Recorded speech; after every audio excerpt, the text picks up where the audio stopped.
За нэр дэвшигчийг бол дэмжиж байгаа илэрхийлье. За би нэг л зүйлийн тухай ярий. Гişүүд аянда бусад зүйлүүдийг асуугаа ярьж байгаа учраас та бол өмнө нь орон нутгаа сонгогдож ирсэн орон нутгийн ажил амьдралыг бол сайн мэдж байгаа. Тэг өнөөдөр энэ орон нутг руугаа жаахан харахгүй бол хандахгүй бол болохгүй болсон байх шүү. Бүх юм ерөөсөө Улаанбаатар хотод хүн амынх нь талаас дээш хувь Улаанбаатар хотод ирсэн. Орон нутгийн зарим сумдууд бол ерөөсөө хөнгүү болсон байх шүү. Бүхэл юм төвлөрөөд байдаг. Төсөв мөнгнөөс өсвөлээд бүгдийг одоо Улаанбаатар төсөв рүү улсын төсөв рүү татаж авдаг. Томилгооны эрх мэдлүүд засгийн газар яамдууд агентлагууд руугаа бүгдээрээ шилжчихсэн. Тэр нь орон нутгийн хөгжилгээд яриад байдаг. Дэмийл одоо цаасан дээр бичиж ярьдаг л болчлоо. Яг бодиттой хийсэн юм үндэ алга. Таныг их хурлын дарга байхад өнгөрсөн жил хүсчилсэн хөгжлийн үзэл баримтлалыг шинчилсэн үндэ хэрэгжсэн юм байхгүй шүү. Хэдэн зөвлөгөөнүүд хийж байгаа. Тэгээд мөрийн хөтөлбөр тусгагдсан хэдэн ажлуудыг л өмнө хойно оруулаад эренбэнд оруулаад болохоос шинэ хийсэн юм байхгүй. Энэ үсчилсэн хөгжлийн үзэл баримтлалыг үсчилсэн хөгжлөө цааш нь амжуулах ажлыг нэлээд та анхаарч ажилламаар байна. За энэ дотор мэдээж одоо 14 мегатесл цаашаа хэрэгжээд ингээд явах бах. Энэ дотроос хамгийн дөрөнд бол энэ эрчим хүч усныхаа төсөл рүү их анхаарч ажиллах нь хамгийн зүйтэй байгаа шүү. Энэгүй бол цаашаа дагалдах бусад төслүүд нь хэрэгжихэд их хүндрэлтэй болчихно.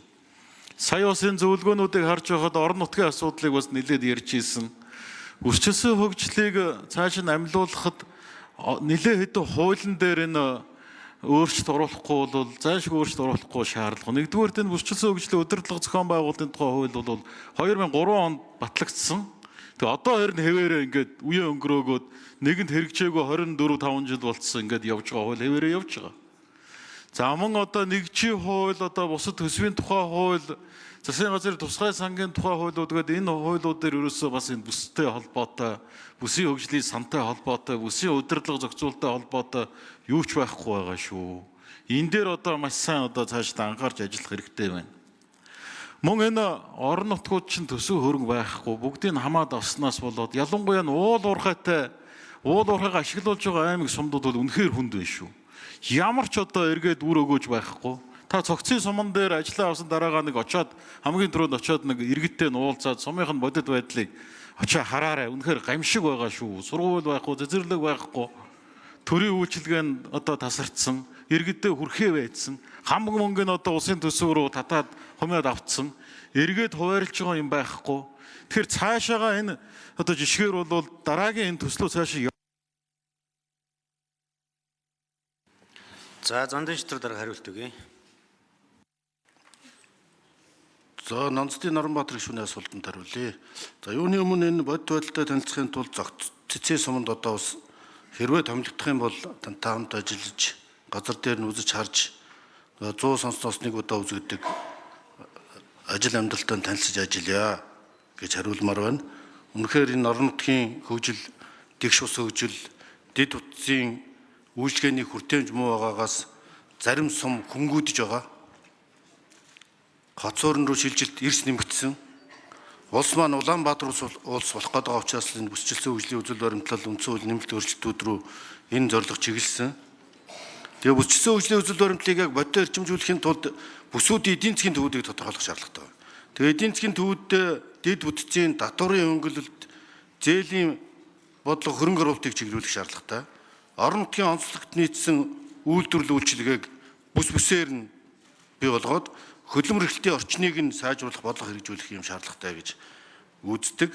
Ийм учраас нэг ялангуяа говийн бүсийн хөгжил бол уул уурхай дэд бүтцтэйгээ холбогдсон нэмэн үрдэгчин гэсэн шинэ үйлдвэрүүдийг бий болгох тэр дэд бүтцээ тойрсон нэг ялангуяа экологийн байгаль орчны бодлого тэр дотроо говьд нэн түрүүн тэр говийн усны төслөө хэрэгжүүлэх асуудал бол мега төслүүдийн хамгийн чухал төслүүдийн нэг нь манай говьд сонгоцсон гишүүч гэсэн манай Ганбаатар гишүүн, Ганбаатар гишүүн бас хөндөж ярьж байсан. Инх бат гишүүн, Мөнх бат гишүүн хөндөж ярьж байсан энэ асуудлууд манай Мөнх Баясгалан гишүүн, манай Нонцдын Норонбаатар гишүүнээр ярьж байгаа. Энийг бол говьд сонгоцсон гишүүдтэйгээ говийн хөгжлийн бодлогыг ижиж хамтарч тодорхойлж хэлэлцъя гэж бодож байна.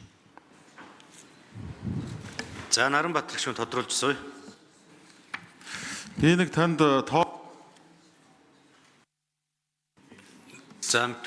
За өнгөрсөн 24 онд Өмнөговь аймгаас 3.4 их 80 төгрөгийн ашигт малтамлын нөөц ажлын төлбөрийг улсын төсөвт төвлөрүүлсэн байна. За эргээд төсвийн тухай хуулинд оруулсан нэг томьёогоор орон нутгийн хөгжлийн санд хуваарлахад 42 тэрбум төгрөг хуваарлагдсан юм байна. Тэгээд Өмнөговь аймгаас одоо авсан амнаатын 1.1% нь болж байгаа энэ 42 тэрбум. 42 тэрбум бол өнөөдөр нэг 20-30 км зам тавьж хүрэхгүй ийм л мөнгө.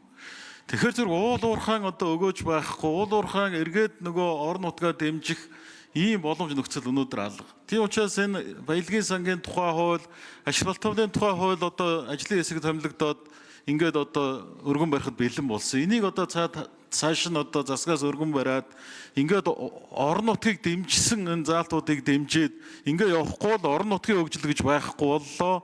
Ёстой таны хэлдгээр хот бус боллоо шүү. Тийм учраас бид нар орон нутг руугаа жаахан анхаарахгүй болохоо байгаад байгаа шүү. За бүх чөлөөний бүрэлдэхүүн